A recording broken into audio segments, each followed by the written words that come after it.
In this video, we're going to learn about the mean. And so if you have a problem like this that says, what is the mean?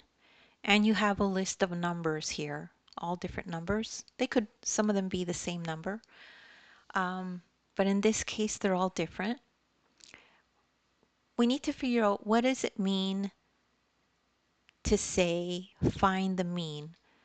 So what it means is, the mean is the average of the numbers. And the average is the sum of the numbers. So you add up all the numbers and you divide them by the number of numbers.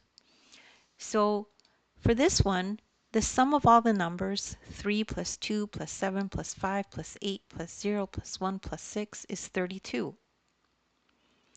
And then the number of numbers is 8, right? There's 1, 2, 3, 4, 5, 6, 7, 8. 8 numbers. Don't forget, 0 is a number and needs to be included. So then, the mean, which is also the average, is equal to 32 over 8. And how many times does 8 fit into 32? It fits in 4 times. So the mean, or the average, for this group of numbers is 4. And that's how you calculate that. And just pause this video for a minute and then review what you see here, and you'll be able to understand it. Or rewind the video and work through it again.